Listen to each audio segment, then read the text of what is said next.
हरिः ओम् हरिः ओम् हरिः ओम्। गुरुर्ब्रह्मा गुरुर्विष्णु गुरुर्देवो महेश्वरः गुरु साक्षात् परब्रह्म तस्मै श्री गुरुवे नमः। शंकरं शंकराचार्यं केशवं बादरायणं सूत्रभाष्यकृतौ वन्दे भगवन्तौ पुनः पुनः। ईश्वरो गुरुरात्मेति मूर्तिभेदविभागिने व्योमवद्व्याप्तदेहाय दक्षिणामूर्तये नमः। कृष्णाय वासुदेवाय हरये परमात्मने प्रणतक्लेशनाशाय गोविन्दाय नमो नमः गोविन्दाय नमो नमः। हरिः ओम्। नारायण नारायण नारायण नारायण। अब आवाज़ आ रही है पीछे तक कि नहीं आ रही?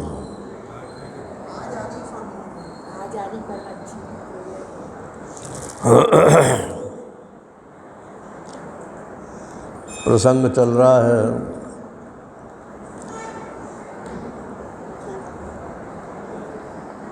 मोक्ष पुरुषार्थ की सिद्धि का। मोक्ष पुरुषार्थ है। हम चाहते भी हैं मुक्ति और हम स्वयं उसके लिए प्रयत्न करेंगे तो मुक्ति मिलेगी। और यूँ सोचेंगे भगवान हमको मुक्त कर देंगे तो मुक्ति नहीं मिलेगी। गुरु जी हमको मुक्त कर देंगे, मुक्ति नहीं मिलेगी। किसी की कृपा से मुक्ति नहीं मिलती है। आप चाहो और उसका जो तरीका है प्राप्त करने का उसी तरह से पुरुषार्थ करो तो मुक्ति मिलेगी।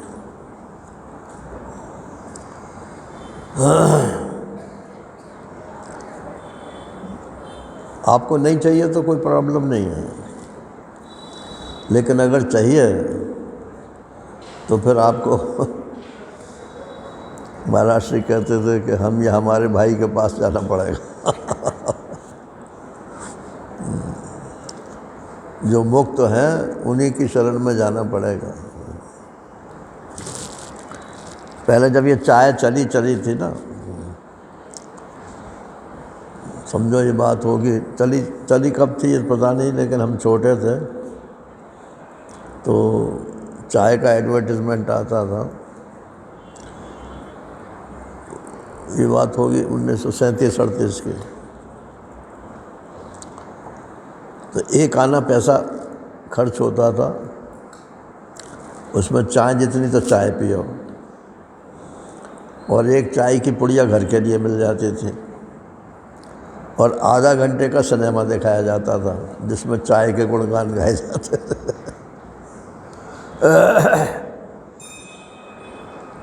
और शहर में बोर्ड लगाए जाते थे। अब मैं गया वहाँ तो 1937-38 का वो बोर्ड अभी भी लगा हुआ है। टीन का बोर्ड है, तो उसमें एक आदमी चाय पीता हुआ दिखाई दिया और उसके नीचे लिखा है, यह और उसका भाई पीता है हमेशा चाय। अब पता नहीं गुजराती में भाई बोलते हैं कि मारवाड़ी में भाई बोलते हैं भाई के लिए। ये और उसका भाई पीता है हमेशा चाय। तो महाराज श्री बोलते थे कि हमारे पास आओ या हमारे भाई के पास जाओ। जाना पड़ेगा।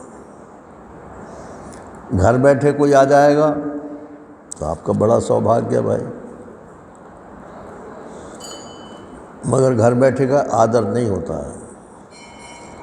जब आप उसके पास स्वयं जाते हो तब उसकी कीमत होती है। अच्छा, फोकटी में मिल जाए कुछ खर्च न करना पड़े तो भी उसका कोई फ़ायदा नहीं होता है। कम से कम किराया तो खर्च करो। किराया खर्च करके जाओ, फिर अपने जितने दिन उनके पास रहो, अपनी श्रद्धा से चाहे एक फूल ही अर्पित कर आओ। फूल भी तो आजकल बिना पैसे के नहीं मिलता है ना। तो एक महात्मा थे, अब शरीर नहीं रहा उनका, तो वो कहते थे रास्ते बीच में जैसे ये बगिया होती है ना, तो किसी की बगिया में फूल लग रहा है, फूल तोड़ लाए और महात्मा जी के चरणों में रख दिया। तो तुम्हारा क्या है उसमें? तुमने तो धेला भी खर्च नहीं किया ना रहे। तो कंजूसी से तुम्हें पैसे की कीमत है, ज्ञान की कीमत नहीं है, आदमी की कीमत नहीं है। मुफ्ती की किताब मिल जाए तो बहुत बढ़िया है, और बोले कि 20 रुपये लगेंगे, ले जाओ किताब इसकी, देखें कितने लेते हैं। नारायण।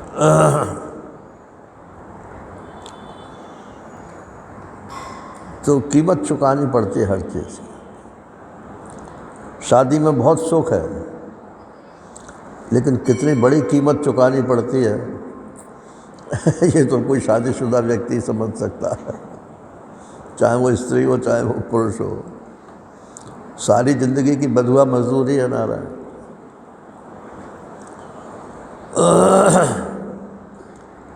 थोड़े से सुख के लिए आदमी फिसल जाता है।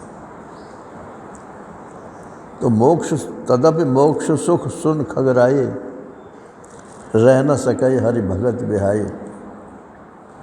तुलसीदास जी ने कहा कि भगवान की भक्ति का जो सुख है उसमें मोक्ष सुख भी शामिल है। अलग से मोक्ष सुख के लिए पुरुषार्थ मत करो। तो वो भक्ति पक्ष के बोलने वाले हैं तो उनको ऐसा ही कहना चाहिए, लेकिन जो वेदांत पक्ष के पक्षी हैं, वो भी पक्षी हैं, वो कहेंगे कि भाई सब कुछ त्यागो मन से। मन से उनकी कीमत मत दो। रहने के लिए मकान तो चाहिए, मगर कैसा मकान चाहिए? हवेली? इतना बड़ा मकान बना लेते हैं, फिर कहते उसका ये हिस्सा हमने किराए पे उठा दिया है। क्यों भाई? अपने रहने के लिए बनाया था, किराए के लिए क्यों उठा दिया? बोलो कहीं बाहर जाते हैं तो फिर घर की रखवाली कौन करे? आदमी के सोचने का ढंग जो है, एक बोला कि मरम्मत तो करनी पड़ेगी साहब घर की कभी ना कभी, तो उसके भी तो पैसे कहीं से आने चाहिए। इनिशियल इन्वेस्टमेंट तो हमने कर दिया, अब उसके रेकरिंग खर्च के लिए किराए पर उठा दिया, फिर किराएदार से लड़ते रहते हैं सारी ज़िंदगी। आप 11 महीने की लीज पे भी उठाओ, वो कहता मैं नहीं खाली करता। क्या करोगे आप? कोर्ट में जाओ।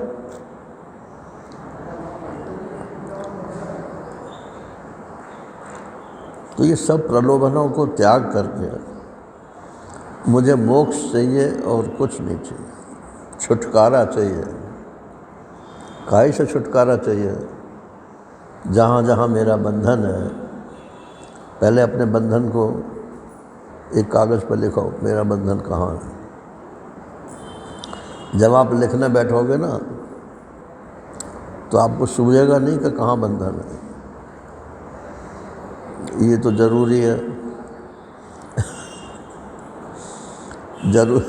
ज़रूरी है तो उसको तो बंधन मानेंगे ही नहीं। जब गैर ज़रूरी है उसको कहेंगे है तो गैर ज़रूरी,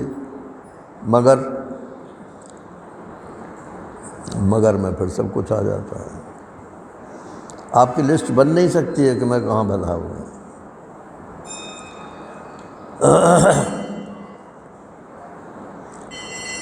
तो कहते हैं, ये तीसरा श्लोक है इसमें। कल आपको अधिकारी की लक्षण तो बता दिए थे सारे। तापत्रयार्क संतप्तः कश्चित् उद्विग्न मानसः समाधि साधनैर्युक्तः सद्गुरुं परिपृच्छति।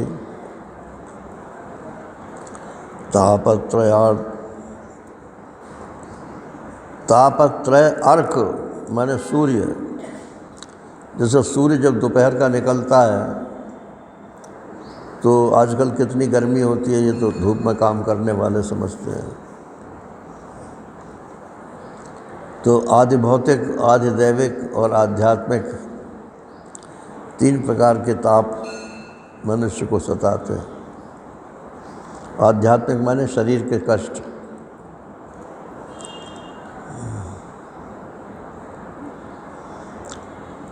और आदि दैविक माने जिनके लिए आप जिम्मेदार नहीं हो लेकिन कष्ट आपको भोगना पड़ता है। आंधी आ गई, तूफान आ गया, बाढ़ आ गई, भूकंप आ गया, ये आदि दैविक है। और आदि भौतिक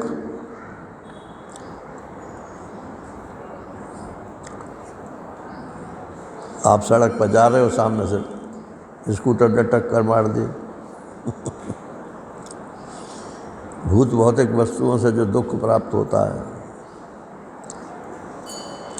तो चाहे शरीर में विकार से हो, ये आध्यात्मिक है, चाहे भूत भौतिक वस्तुओं से टकरा करके हो, ये आदि भौतिक है, और चाहे जो आपके हाथ में नहीं है, देवताओं के हाथ में है, वो आदि दैविक है। ये 3 प्रकार के ताप, इनसे जो संतप्त है माने संतप्त माने तपा हुआ। कैसे ठंडक में पहुंचो, एसी काम नहीं कर रहा।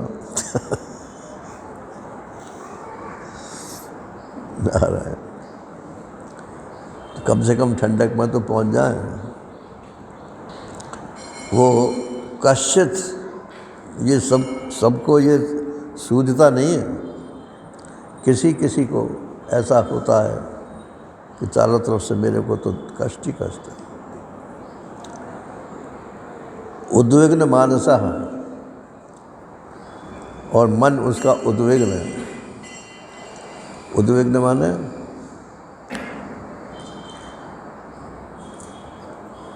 जो भीतर भरा हुआ है, जैसे छोटा सा कोई पॉन्ड, गड्ढा हो, उसमें थोड़ा पानी हो, और उसमें बड़ा पत्थर डाल दो तो क्या होगा? उसकी पैदे की जो गंदगी है ना, वो सब ऊपर आ जाएगी। और गहरा तालाब हो और उसमें आप उसी पत्थर को डालो बड़े कोई, तो पता ही नहीं चलेगा। तो जो उथले लोग होते हैं, उन्हें ज़रा सी ऐसी बात से घबरा जाते हैं। ऐसा कौन सा व्यक्ति है संसार में जिसको कष्ट नहीं है? हम ही को सारे कष्ट हैं क्या? आप इतने घबराते क्यों? तो आपका मानस उद्विग्न है। लेकिन ये जो व्यक्ति है, ये इसलिए उद्विग्न नहीं है कि छोटे छोटे कष्ट हैं। एक कष्ट ये है कि मैं बंधा हुआ हूँ, बिना रस्सी के बंधा हुआ हूँ। घर में जाता हूँ तो घर वाले अपनी मर्ज़ी से चलाना चाहते हैं। बाहर जाता हूँ तो जिनका मैं नौकरी करता हूँ वो अपनी मर्ज़ी से चलाना चाहते हैं। किसी का अपना बिजनेस है तो बिजनेस के पार्टनर्स अपनी मर्जी से चलाना चाहते हैं।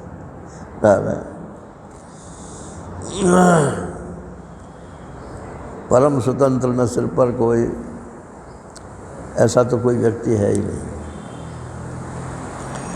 ऐसा उसका चित्त जो है वो उद्विग्न रहता है। तो बोले ये हल्के दिमाग का है कि गहरे दिमाग का है? बोले है तो गहरे दिमाग का, लेकिन क्या बंधन छोटा पत्थर है? कोई छोटा पत्थर का तो मालूम नहीं पड़ेगा, लेकिन कोई पहाड़ ही गिर जाए मान लो, तो कितना भी गहराई क्यों ना हो, सारी ऊपर आ जाएगी। तो ये जो बंधन है मनुष्य का, इस बंधन को देख देख करके और वो उद्विग्न रहता, परेशान रहता, कैसे छूटूं, कैसे छूटूं। समाधि साधना ही युक्ता, किसी ने कहा मन को शांत करो। अरे बोले और कर क्या रहे हैं? मन को ही तो शांत कर रहे हैं। जितनी देर मन शांत हो जाता है उसके बाद में फिर वही हो जाता है। ये योगा वोगा जो है ना, ये थोड़ी देर के इलाज है ना, फिर जो के चाहिए।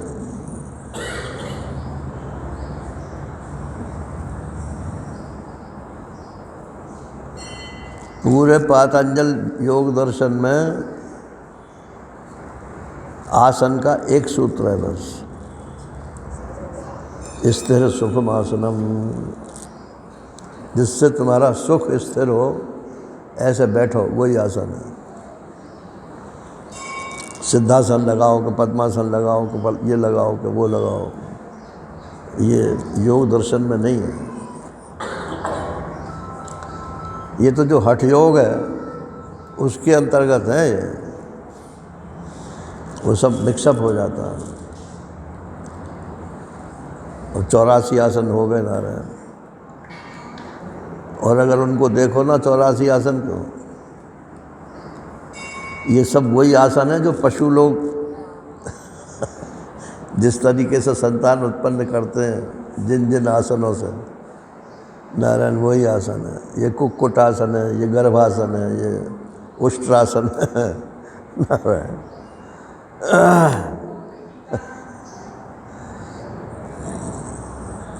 उसी में बहुत बढ़िया बात मानते हैं। बंध गए, उसको बंधन नहीं मानते। समाधि साधना ये युक्ता, अच्छा तो समाधि साधन से युक्त है, माने षट संपत्ति भी है उनमें। और सद्गुरुम परिपृच्छति, फिर गुरु प्रसत्ति होकर के गुरु जी के पास गए और क्या पूछते हैं? कल यहाँ तक हो गया था, क्या पूछते हैं? महाराज कोई सिद्धि विद्धि बताओ, मेरी छोरी को ब्याह ना हुआ, मेरा जो है फलाना काम रुका हुआ है, कुछ उपाय बताओ। कोई जाके ये नहीं पूछता है कि महाराज मेरी मुक्ति कैसे होगी, भगवान का दर्शन कैसे होगा। क्या पूछ रहा है वो? अनायासेन येनास्मान् मुच्येयं भवबन्धनात् तन्मे संक्षिप्य भगवन् केवलं कृपया वद। अनायासेन येन अस्मान् मुच्येयं, ऐसा कोई उपाय बताओ कि मैं भवबंधन से मुक्त हो जाऊँ। ये भवबंधन क्या चीज़ है? भव माने उत्पन्न होना, उत्पत्ति को भव बोलते हैं।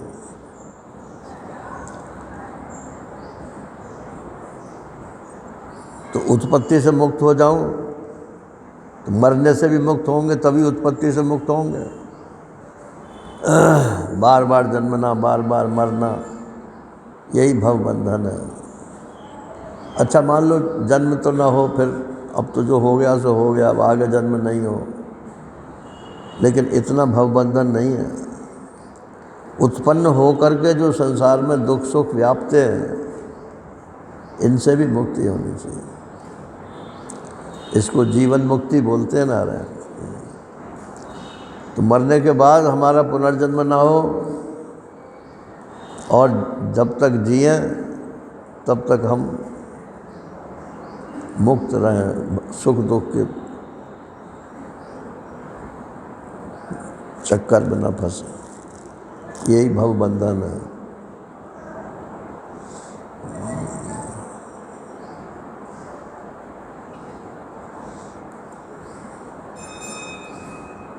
एक आदमी सड़क पर जा रहा था, पीछे से किसी ने चपत मारी, बड़ा गुस्सा आया, सिर फिरा के पीछे फिर के देखा तो उसका मित्र था। अच्छा अबे तू है कोई बात नहीं। अब वो पहले तो गुस्सा आ रहा था कि देख लूँगा उसे, अब ये जो उसका गुस्सा ठंडा हो गया, ये ठंडा, ये बंधन है। तो अपनों के प्रति गुस्सा नहीं होना, दूसरों के प्रति गुस्सा होना, यही तो मतलब हुआ ना। तो राग और द्वेष छूटे थोड़े ही। तो गुस्सा ही ना हो, ना अपने प्रति ना दूसरों के प्रति, तो छूट गए। राग द्वेष वियुक्तस्तु विषयानिंद्रियश्चरन् आत्मवश्यैर्विधेयात्मा प्रसादमधिगच्छति। ये गीता तो आपको नारायण इसी जीवन में फुल प्रूफ नहीं, द्वंद्व प्रूफ बना देती है। द्वंद्व माने एक दूसरे के अपोजिट, राग द्वेष, सुख दुख, मान अपमान, भूख प्यास, इन सब से आपको अतीत कर देती है। आप आत्मा हो तो आत्मा को भूख प्यास लगती है क्या? उसका मान अपमान होता है क्या? तो सब में एक ही आत्मा है नारायण।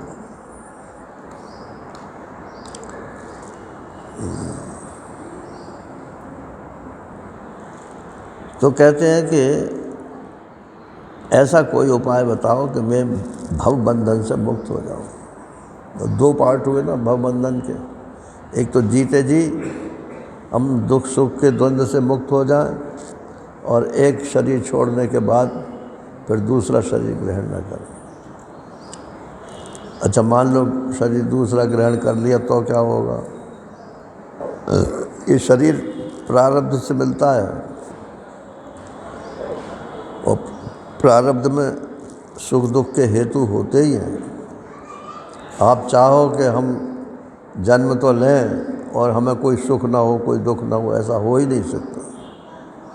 सुख दुख के भोग के लिए ही ये जीवन शरीर मिलता है, दोनों झेलने पड़ेंगे आप। तो भवबंधनात् मुच्येयम्, इससे मुक्ति मिल जाए, ऐसा कोई उपाय बताओ। मगर बहुत भारी भरकम मत बता देना, वो मैं कर नहीं पाऊँगा।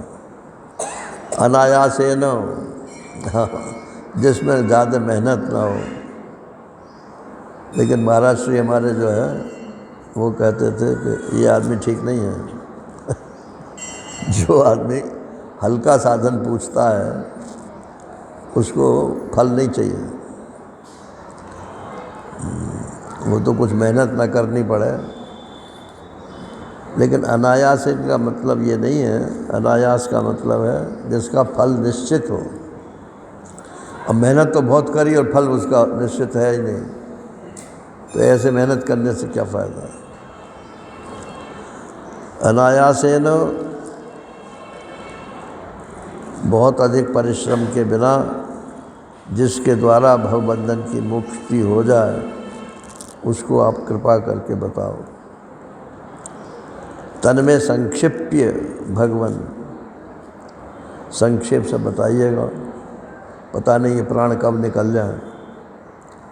ऐसा ना हो कि आप बताते रह जाओ और मेरे प्राण चले जाए। संक्षेप से बोले कुछ लाया है कि ऐसे ही पूछ रहा है? कोई फल फ्रूट कुछ लाया है, कुछ दक्षिणा लाया है? बोले मेरे पास तो मैं ही खुद हूँ ना, मैंने तो सब जो कुछ था मैंने अपना वो सब छोड़ के आया। अब अपने आप को ही आपको सुपुर्द करता हूँ। केवलम कृपया बल, केवल कृपा की भीख मांगता हूँ। ये कृपा जो किसी के बदले में मिलती है नारायण, जैसे किसी ने बहुत रुपया दिया तो उसका चाह तेरा ये काम सिद्ध हो जाए, तो वो तो खरीद लिया उसने, बस उतने तक ही है। और जो उनका अंतरंग शिष्य है या कृपा पात्र है, वो तो सारी ज़िंदगी के लिए बिक गया गुरु उनके हाथ। बोले मेरे पास और कुछ नहीं है, आपकी कृपा चाहिए। तो कृपा माने क्री धातु करने के अर्थ में होती है और पा धातु रक्षण के अर्थ में होती है। मेरी रक्षा करिए, जैसे भी हो मेरी रक्षा हो, और बिना कुछ लिए दिए हो, उसको बोलते हैं कृपा। ईश्वर की कृपा के दो लक्षण हैं।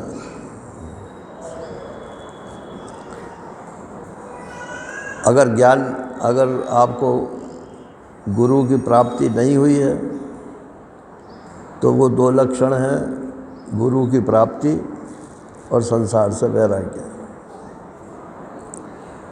और अगर गुरु की प्राप्ति हो गई है, मैंने वास्तविक गुरु की बात कर रहा हूँ, गुरु तो सबके हैं ही हैं। वास्तविक गुरु माने जो आपको मोक्ष दिला सकता है। यदि प्राप्ति हो गई है लेकिन संसार से वैराग्य नहीं हो रहा है, तो वैराग्य न होने के कारण वो गुरु की कृपा जो है उतरेगी नहीं, वो घूम के चली जाएगी। ठहरने के लिए कोई स्थान ही नहीं है उसका। तो ये दोनों कृपा जब होती है तभी काम बनता है ना।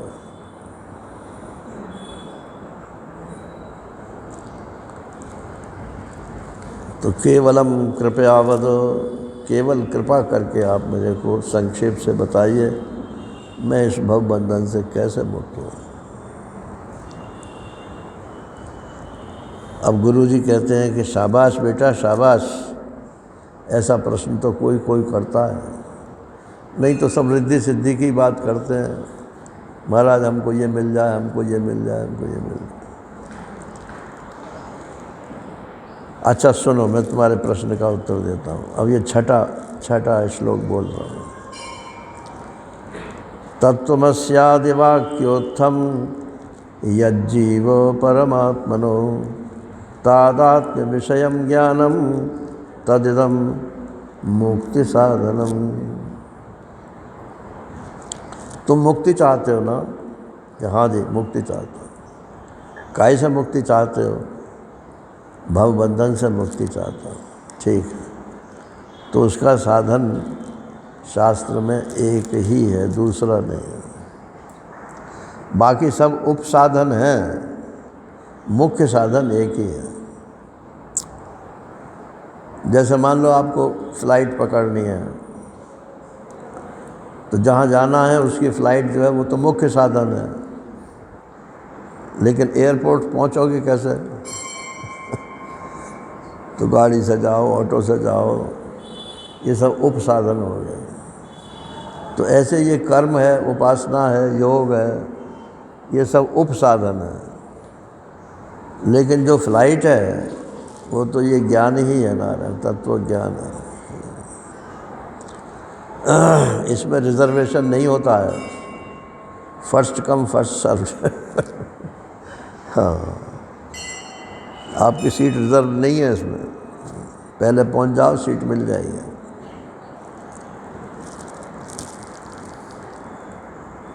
अब जो लोग प्राय जाते आते रहते हैं ना फ्लाइट से, तो क्या 2 घंटे पहले पहुंचना पड़ता है? ऐसा मतलब वो कहते हैं कि फ्लाइट शुरू होने से 2 घंटे पहले तो अरे 2 घंटे दिखाई तो है, 1 घंटे पहले पहुँच जाओ।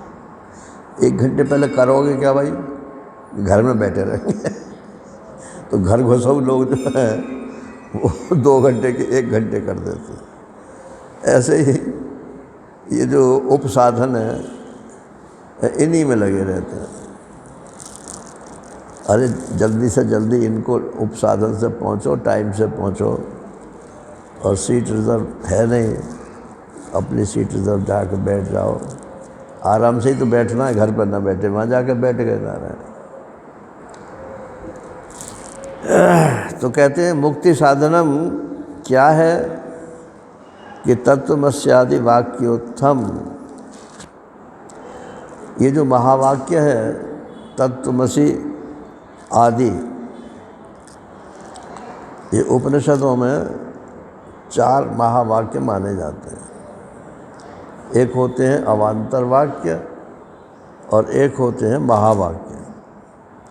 अवान्तर वाक्य तो उनको कहते हैं जीव का ये स्वरूप है, प्रारब्ध का ये स्वरूप है, ईश्वर का ये स्वरूप है, अलग अलग करके जिनके स्वरूप बताए जाते हैं वो अवान्तर वाक्य कहलाते हैं। और जब सब ब्रह्म ही है, तुम ब्रह्म ही हो, जब एकत्व का उपदेश किया जाता है तो उसको बोलते हैं महावाक्य। तो ज्ञान जो होता है वो महावाक्य से होता है, लेकिन जिसको अवान्तर वाक्यों का ज्ञान नहीं है उसको महावाक्य से भी ज्ञान नहीं हो सकता। जिसे यही नहीं मालूम कि जीव का क्या स्वरूप है, जीव किसे कहते हैं, तो जीव ब्रह्म है, मैं ब्रह्म हूँ, कैसे ज्ञान होगा भाई? तो पहले अलग अलग सबको जानना चाहिए और फिर उनकी एकता को जानना चाहिए।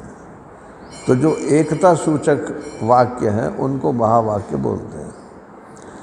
तो यद्यपि हैं तो बहुत सारे ऐसे वाक्य एकता सूचक, लेकिन फिर भी चार जो है वो विद्वानों ने, महात्माओं ने छांटे हैं। छांदोग्य उपनिषद की मतलब सामवेद की उपनिषद है छांदोग्य,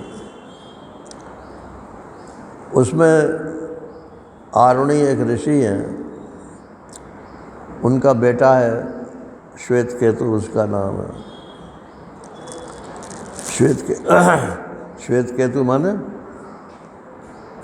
जिसका झंडा सफ़ेद रंग का है। सफ़ेद रंग का झंडा का क्या लक्षण है? हाँ, सरेंडर। मिलिट्री में सफ़ेद रंग का झंडा तभी जो है उठाया जाता है जब सरेंडर होता है। तो पिताजी ने कहा था कि बेटा हमारे कुल में कोई बेपढ़ा लिखा नहीं है, तुम पढ़ के आओ। 12 साल गुरुकुल में रह के आया तो विद्या तो पढ़ी लेकिन घमंड हो गया उसे, मैं तो पिताजी से भी ज़्यादा जानता हूँ। आके पिताजी को नमस्कार भी नहीं किया। अब पिताजी तो भाई पिताजी हैं, नाराज़ तो नहीं हुए वो, मगर वो समझ गए कि विद्याभिमानी हो गया है। अब कैसे उसकी अभिमान को काटें? तो उन्होंने कहा कि क्या तुमने वो विद्या पढ़ी जिस एक को जानने से सब कुछ जान लिया जाता है? ऐसा हो सकता है क्या कभी? एक को जानने से सबका ज्ञान कैसे हो जाएगा? एक बात। दूसरी बात, मुझे जैसा एबल योग्य शिष्य प्राप्त करके गुरुजी क्यों नहीं बताते? इसका मतलब गुरुजी को भी नहीं मालूम था। तो गुरुजी भी अज्ञानी और मैं भी अज्ञानी। तो मैं अज्ञानी नहीं हूँ, कहने का मतलब ये है। तो पिताजी ने कहा भाई तुम अज्ञानी हो कि नहीं हो, मगर गुरुजी को तो अज्ञानी मत बताओ, इतना अभिमान ठीक नहीं है। लेकिन एक बात बताओ कि अगर तुम मिट्टी को जान जाओ तो घड़ा सकोरा हैं और जितने भी मिट्टी से बने पदार्थ हैं उन सब का ज्ञान हो जाएगा कि नहीं हो जाएगा? सो तो हो जाएगा।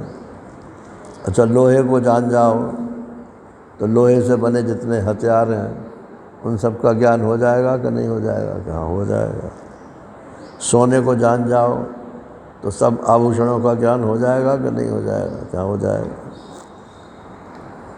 तो इसका मतलब ये एक चीज़ है तो सही ऐसी जिसको एक को जानने से सबका ज्ञान हो जाता है। तो वो ऐसी एक चीज़ कौन है कि जिसको जानने से सब संपूर्ण सृष्टि का ज्ञान हो जाता है? तो वो तो मैं नहीं जानता।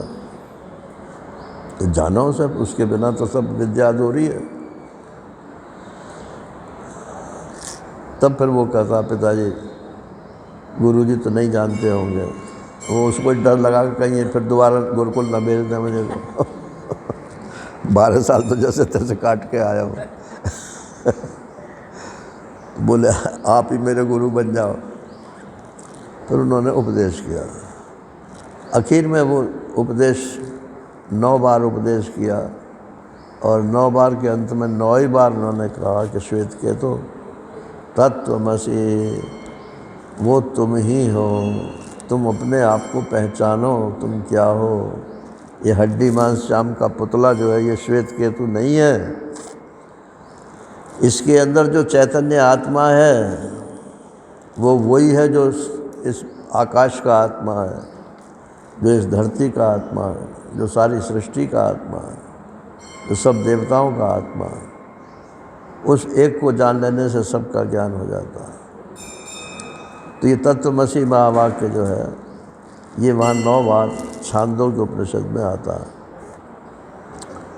तो कारण, सृष्टि के कारण से एकता का ज्ञान ये तत्वमसि महावाक्य में से बताया जाता है। जब गुरुजी उपदेश करते हैं तो वो तत्वमसि से ही करते हैं। वो परब्रह्म परमात्मा तुम हो। और शिष्य कहता है गुरुजी मैं हूँ? कि हाँ हाँ तुम हो। समझ गए? एक बार फिर समझाओ। फिर समझा दिए। समझ गए? एक बार फिर समझाओ। वो समझाते गए नारायण। अंत में बोला कि हाँ मैं ही हूँ, अहम ब्रह्मास्मि। उन्होंने तो कहा था तुम ब्रह्म हो, शिष्य ने कहा कि मैं ब्रह्म हूँ, मैं समझ गया। तो ये दूसरा महावाक्य है। तीसरा महावाक्य मांडूक्य उपनिषद का, ये अहम ब्रह्मास्मि बृहदारण्यक उपनिषद का महावाक्य, यजुर्वेद का। तीसरा महावाक्य अयम आत्मा ब्रह्म, ये मांडूक्य उपनिषद का महावाक्य। यही जो आत्मा है, यही अंगुली निर्देश अन्याय बोलते हैं, जैसे उंगली से देख, यही दूसरा कोई नहीं,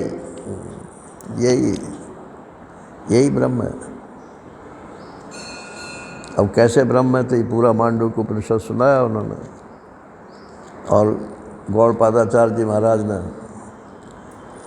इतनी कारिकाएँ लिख दी, 250 की करीब। बिना कारिकाओं के खुलता नहीं है मांडूक्य उपनिषद। उपनिषद में तो 12 मंत्र हैं और 12 मंत्र में भी 7 ही मंत्र मतलब के हैं, 5 तो ओम के ही हैं। लेकिन वो 7 मंत्रों की व्याख्या जो है 250 श्लोकों में गौड़पादाचार्य जी ने लिखी है। उनका मनन किए बिना मांडूक्य उपनिषद खुलता नहीं है।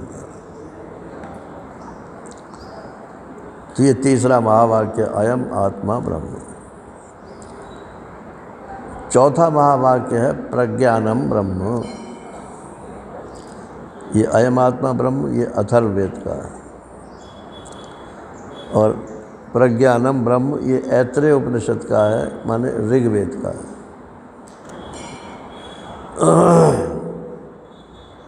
प्रज्ञान का मतलब ये जो आत्मा है, ज्ञान स्वरूप आत्मा,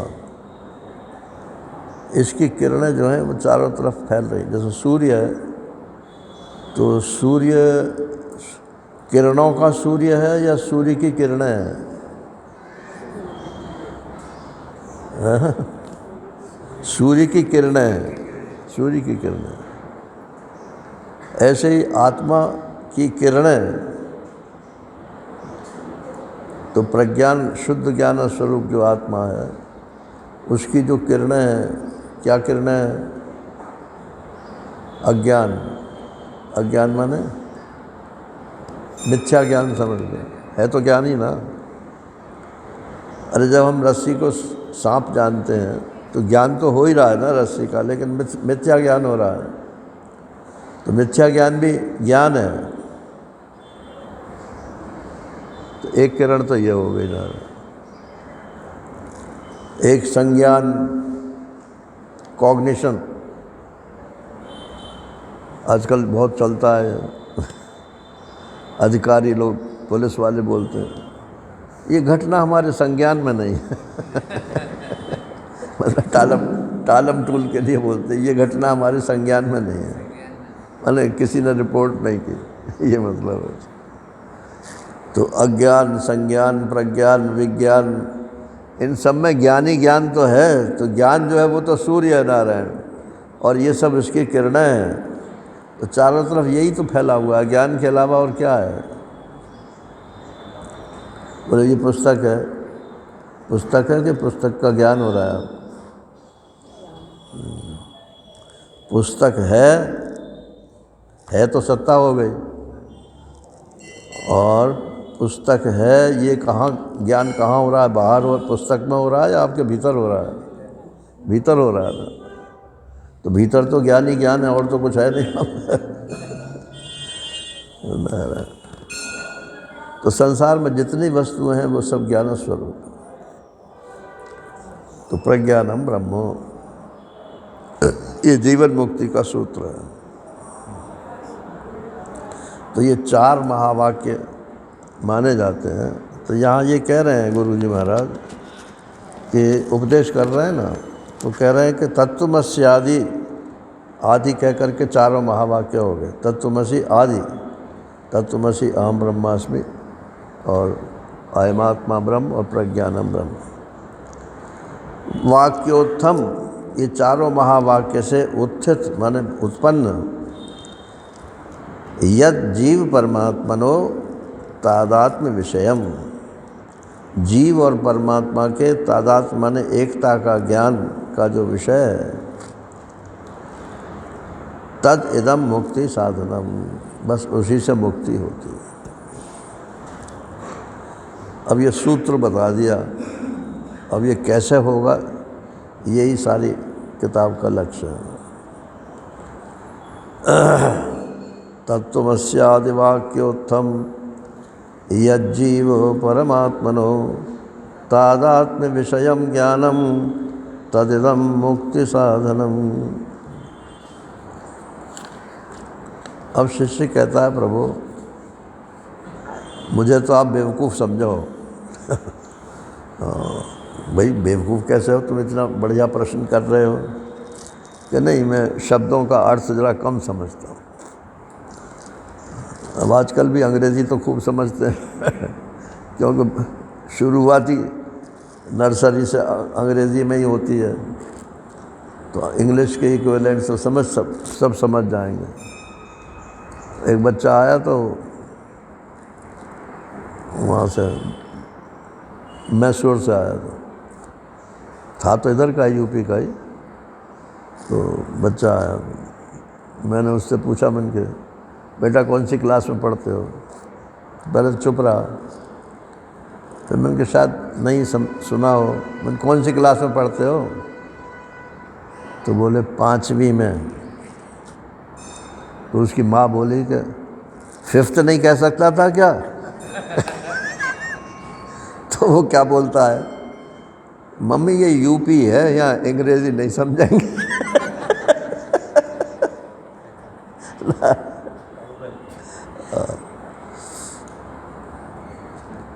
एक लड़का था तो उसने उसको बोला कि पैसे टके की बात थी, कितने रुपए हैं, तो मुझे पता नहीं। तो उसकी मम्मी ने कहा कि 53 है। मम्मी 53 क्या होती है? बोले 53। अच्छा ठीक, अब 53 तो समझते हैं लेकिन 53 नहीं समझते। तो बोले ये शिष्य कह रहा है कि मैं तो बिल्कुल मूड हूँ, संस्कृत के शब्दों को अर्थ ठीक ठीक नहीं समझता हूँ। ये जो आपने कहा कि जीव और परमात्मा की एकता, तो ये जीव कौन है? किसका नाम जीव है? और परमात्मा किसको कहते हैं? पर उनकी एकता क्या होती है, ये आप मुझे बताइए। 7वें श्लोक में यही कह रहे हैं, को जीवः कः परश्चात्मा तादात्म्यं वा कथं तयोः तत्त्वमस्यादिवाक्यं वा कथं तत्प्रतिपादयेत्। जीव कौन है? और जिसको आपने परमात्मा कहा, परमात्मा वो क्या चीज़ है? और उनका तादाद में एकता, इनकी दोनों की एकता, वो भी आप बताइए। भला एकता कैसे हो सकती है जब दो चीज़ें हैं? तो कथम। और तत्त्वमस्यादि जो वाक्य हैं, उनका प्रतिपादन कैसे होता है, कैसे समझूं कि एक है? ये शैली वर्णन करने के लिए है। अब गुरु जी कहते हैं, अत्र ब्रूमः समाधानम कोन्यो जीवस्त्वमेव हि यस्त्वं पृच्छसि मां कोहम ब्रह्मैवासि न संशय। पहली चोट में ही जो है घायल कर दिया उसे।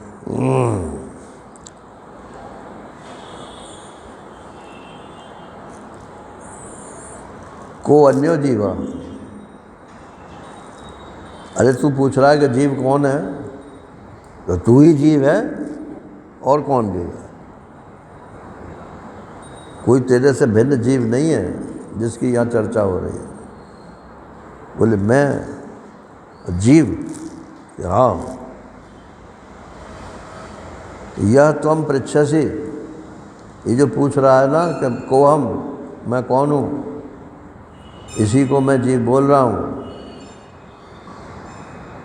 और ये परमात्मा की एकता क्या कह रहे हैं कि ब्रह्मैवासि न संशय, इसी को कह रहा हूँ कि तू ब्रह्म है। अब कोई साधारण व्यक्ति मानेगा नहीं नारायण इसको, जब तक कि पूरा समझदारी से न सुने और मेहनत भी न करे समझने में।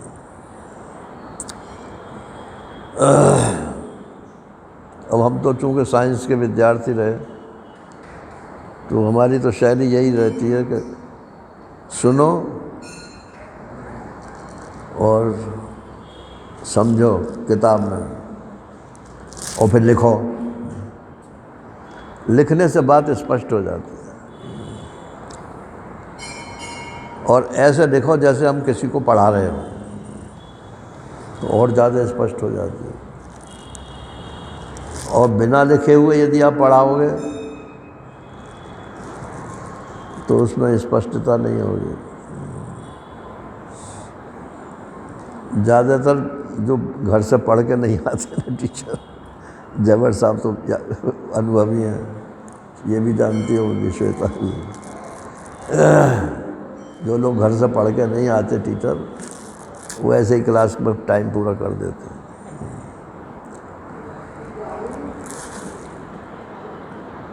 तो कहते हैं भाई को अन्यो जीवस त्वमेव ही, अरे मैं तेरे को ही जीव बोल रहा हूँ भाई। और ये जो पूछ रहा है ना कि को हम, मैं कौन हूँ, यही जीव है, इसी को मैं कह रहा हूँ ब्रह्म एव असि, तू ब्रह्म ही है, ना संशय, इसमें कोई संशय नहीं। अब ये मतलब प्रतिज्ञा हो गई, जैसे ज्योमेट्री में होता है ना जनरल इनंसिएशन। अब फिर कंस्ट्रक्शन और प्रूफ ये सब चलेंगे ना, साइंस है भाई ये।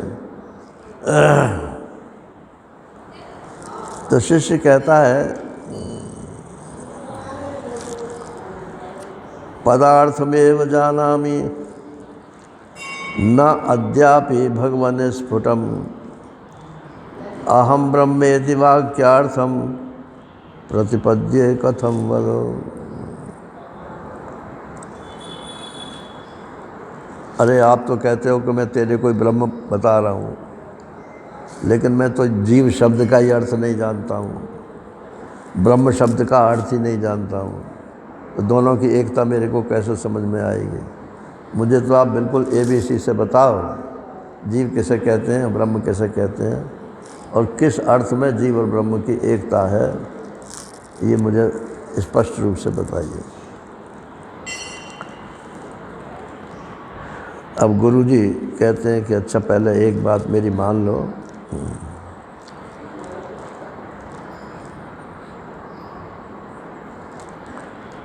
पहले कुछ थोड़ा अभ्यास करो, बिना जाने समझे, जैसा मैं कह रहा हूँ वैसा अभ्यास करो, फिर पीछे बताऊँगा।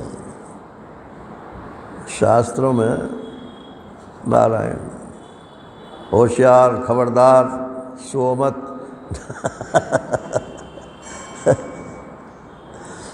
समझ में ना आवे तो पूछ लो, जग जाओगे। ये क्लास है नारायण, कोई लेक्चर नहीं है। तो बस यूँ हाथ कर दो, हम समझ जाएंगे कि कुछ पूछना चाहते हैं।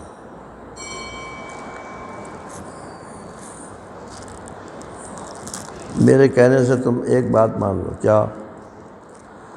अंतःकरण तद्वृत्ति साक्षी चैतन्य विग्रह आनंद रूपा सत्य तन किम नात्मानं प्रपद्यसे। अरे भाई, तुम्हारा कोई अंतःकरण है कि नहीं? अंतःकरण किसको बोलते हैं? हाँ? अरे शब्द का अर्थ बताओ।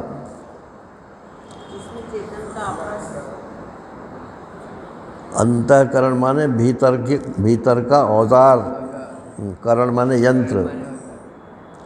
ये 5 जो ज्ञानेंद्रियां हैं, ये तो बाहर के लिए हैं, ये भीतर की चीज़ नहीं जान सकती। और भीतर जो है उसके 4 करण हैं, उन चारों का एक नाम है अंतःकरण। अंत माने भीतर का और करण माने यंत्र। भीतर का करण, भीतर का यंत्र, ये 4 हिस्सों में डिवाइडेड है। और ये 5 ज्ञानेंद्रियां जो हैं, ये बाहर के कारण हैं। और कुछ लोग भीतर भी 5 मानते हैं। बोले जब 5 बाहर के हैं तो भीतर भी 5 ही मानो। बोले 5वां कौन सा मानो? तो बोले अंतःकरण स्वयं। ये अंतःकरण के तो 4 विभाग हुए, और अंतःकरण स्वयं जो है वो एक 5वां है। जैसे बुद्धि भी आपकी काम नहीं कर रही, चित्त भी आपका काम नहीं कर रहा है, मन भी काम नहीं कर रहा है, मन बुद्धि चित्त अहंकार भी काम नहीं कर रहा है। अरे निर्विकल्प समाधि समझ लो। तो निर्विकल्प समाधि में क्या शेष रहेगा? आत्मा शेष रहेगा क्या? अंतःकरण से ढका हुआ आत्मा शेष रहेगा। बहुत जो समाधि के पक्षपाती हों भाई, वो क्षमा करना। शुद्ध कोई समाधि हो, वो सत्वगुण की सब स्थितियां हैं। तो जब सब चारों काम उनके बंद हो जाते हैं, तब अंतःकरण स्वयं शेष रहता है। जैसे सुषुप्ति में शेष रह जाता है, वहाँ मन बुद्धि चित्त अहंकार चारों सो जाते हैं, लेकिन क्या अंतःकरण भी सो जाता है? अंतःकरण सो जाता यदि सुषुप्ति में, गहरी नींद में, तो फिर सुबह उठ कर कौन बताता? और स्वामी महेशानंद गिरी जी महाराज कहते हैं कि अगर अंतःकरण भी सो गया तो मृत्यु में और उसमें फर्क क्या रहा, यूँ कि आपको शमशान पहुंचा देंगे वो भी चुटकी देते रहते हैं, शमशान पहुंचा देंगे आप। तो सुषुप्ति तमोगुण प्रधान है और समाधि सत्वगुण प्रधान है, बस इतना ही अंतर है, बाकी एक सी स्थितियाँ हैं। तो पांचवा उसको मान लेते हैं।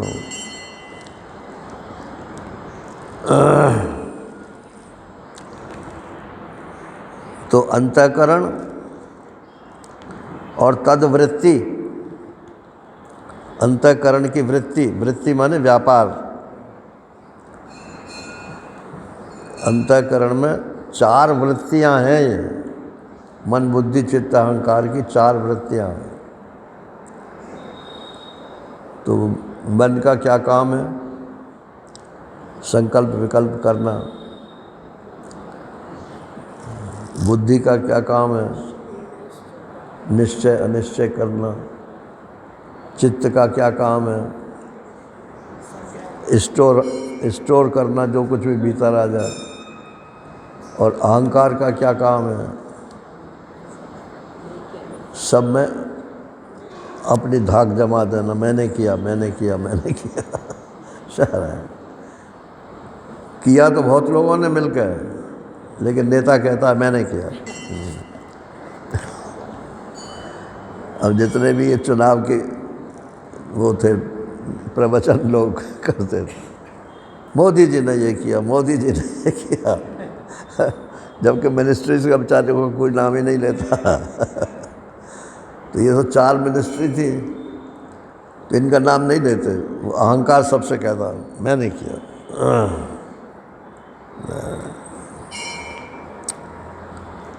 तो अंतःकरण तद्वृत्ति माने उसका व्यापार, मन बुद्धि चित्त अहंकार चारों का व्यापार, उनका साक्षी चैतन्य, चारों वृत्तियों को जानने वाला साक्षी, जानने वाला कि जानने वाली? पुरुष का नाम आपको कोई कहीं साक्षी नहीं मिलेगा, लड़कियों के नाम साक्षी मिलेंगे। है? साक्षी किसी पुरुष का नाम नहीं है, लेकिन साक्षी पुरुष के। तो अंतःकरण तद्वृत्ति साक्षी। तो साक्षी माने जानने वाला या जानने वाली, जो कुछ भी मानो इसे जानने वाला। और कैसे जानेगा यदि ज्ञान स्वरूप ना हो तो साक्षी चैतन्य विग्रह, उसका विग्रह माने शरीर जो है वो ज्ञान है। तो यहाँ पांच चीज़ें हो गई हैं। 4 तो वृत्तियाँ हो गई, मन बुद्धि चित्त अहंकार की, और एक साक्षी चैतन्य, ये उसका अहंकार मतलब वस्तु हो गई। आनंद रूपः, सिर्फ ज्ञान ही है, सत्ता तो अपने आप ही हो गई। जब 4 फंक्शंस हैं तो सत्ता तो अपने आप ही हो गई।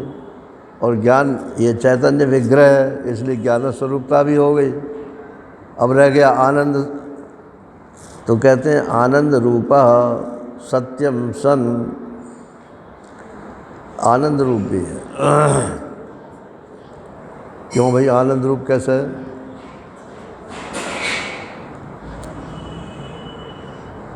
आनंद रूप कैसे है? बोलो। सत्व चेतन दोनों है तो आनंद रूप होगा। सत्ता है और चेतनता है तो आनंद दोनों के साथ है। पहले आनंद बताओ किसको बोलते हैं? लड्डू खाने का आनंद है? जानने का आनंद है? जीवित रहने का आनंद है? कर्म क्रिया का आनंद है? तो इन सब आनंदों को अलग अलग मत करो, आनंद मात्र। आत्मा जो है वो आनंद मात्र है। जैसी उपाधि होती है वैसे ही उसका प्राकट्य हो जाता है।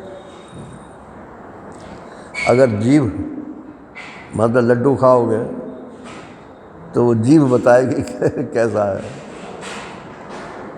लड्डू ना तो लड्डू बताएगा और ना आपका मन बुद्धि कोई बताएगा, जीभ रसना बताएगी। तो ये औपाधिक आनंद है सब। औपाधिक आनंद को सुख भी बोलते हैं और दुख भी बोलते हैं। जैसे मान लो कोई कड़वी चीज़ आ गई, थू थू थू थू, और मीठी चीज़ आ गई तो गोलगप्पे। तो ये ऑटोमेटिक है, किसी को मीठा अच्छा लगता है, किसी को कड़वा अच्छा लगता है। तो जिसको मीठा अच्छा लगता है वो तो आनंद मानेगा उसे, और जिसे कड़वा अच्छा लगता है वो उसे मीठे को भी कड़वा ही बताएगा। तो ये सब औपाधिक हैं, सुख भी और दुख भी। आनंद माने निरुपाधिक सुख, निरुपाधिक सुख। दुख तो सुख का उल्टा है। दुख की परिभाषा बताओ। जहाँ सुख नहीं होता वहाँ दुख होता है। ऐसा नहीं है कि जहाँ दुख नहीं होता वहाँ सुख होता है। सुख का उल्टा दुख है। सुख आत्मा का स्वरूप है, उससे भिन्न जो होगा वो दुख होगा। तो सत्य है सन और सत हो गया, तो सत भी हो गया, चित्त भी हो गया, आनंद भी हो गया। न आत्मानम प्रपद्यसे। जब तू ऐसा है भाई तो फिर कैसे कहता है मैं नहीं जानता हूँ, मैं नहीं जानता हूँ। अब आगे की बात फिर कल को बताएंगे। हरि ओम। पूर्णमदः पूर्णमिदं पूर्णात् पूर्णमुदच्यते पूर्णस्य पूर्णमादाय पूर्णमेवावशिष्यते। ओम शांति शांति शांति। हरि ओम। श्री गुरुभ्यो नमः। हरि ओम। नारायण नारायण।